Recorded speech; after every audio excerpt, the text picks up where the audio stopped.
Zlatan yelled at Pep Guardiola in the dressing room, telling him to go to hell and that he had no balls. According to him, Pep didn't say a word to him, he just left the room. But well, we're sure Zlatan himself knew that that was the end for him at the club.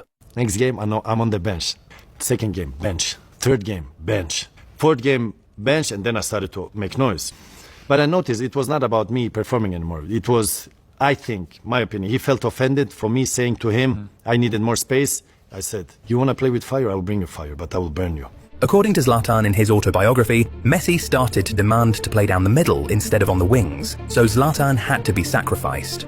All these factors meant an early exit for Ibrahimovic. So that summer, this same dude who claimed to be a childhood Inter fan moved to AC Milan on loan. Upon signing, he said he made that move to win the Champions League with Milan. Well, not to spoil the story for you or anything, but he never did that. In fact, the season he left Barcelona, the Catalan Giants went on to win the Champions League once again. So, to break it down for you, the season before he joined Barcelona, they won the Champions League. Then he left Inter to join Barcelona, and that season, Inter won the Champions League. He then left Barcelona to join Milan, and then Barcelona won the Champions League. Mind you, Milan themselves had won the Champions League just 3 years before he joined the club. That trophy just didn't want anything to do with Zlatan. But all the other trophies? Yeah, he was stacking them up like infinity stones.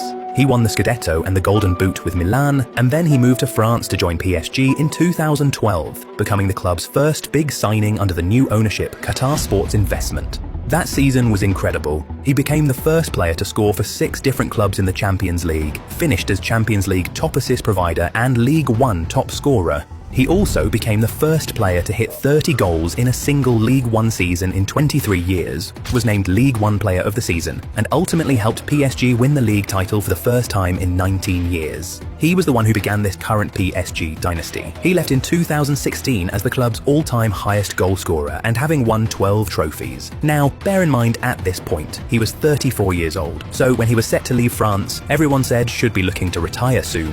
When was linked with a move to the Premier League, everyone said he was too old for such a tough and physically demanding league. Well, in his own words, he made the Premier League look old. Everybody thought that I'm too old, but I came.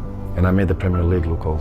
Zlatan moved to Man United in 2016 and absolutely cooked. He scored 17 goals in 28 Premier League appearances to become the oldest player to score at least 15 goals in a single season in the league. That season, he was so good that he was nominated for the PFA Player of the Year award. He was directly involved in 38 goals in 46 appearances across all competitions, helping United win the Community Shield, the EFL Cup, and the Europa League, the club's last European trophy till date. That as well was Zlatan's first and only piece of European silverware in his entire career.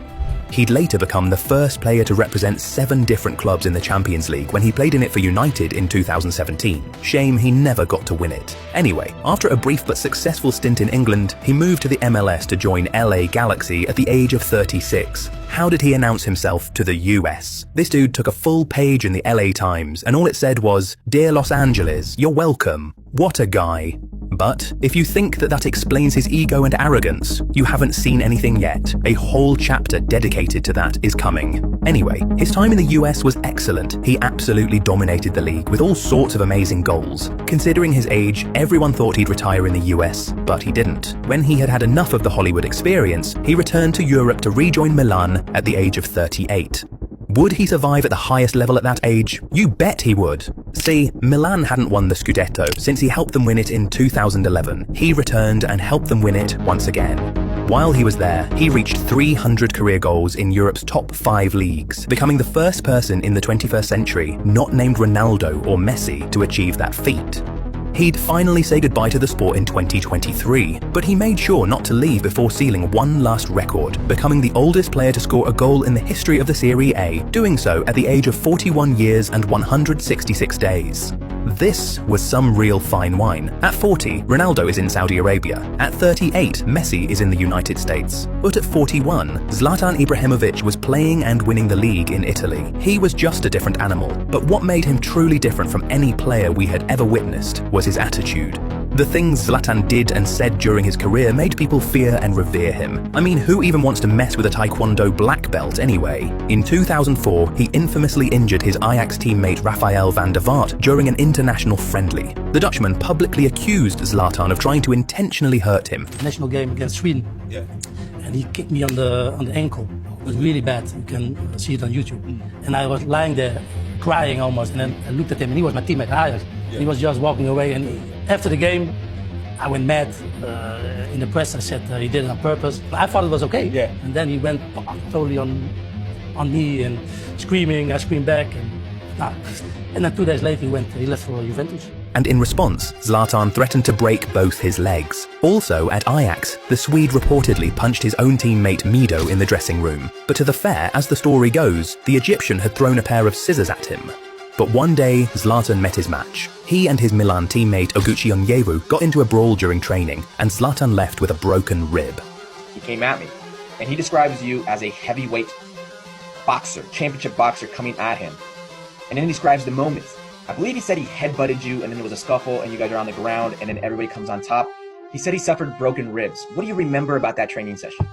Well, I remember everything. I remember everything about that training session. In his book or his accounts, there are some truths, there are some lies. Let me just ask you, is it true that you broke his ribs? Ask him. It's his ribs. He said he did. He said his ribs were broken. After that encounter, Zlatan decided to stop attacking his teammates and leave his violence for just his opponents. That season,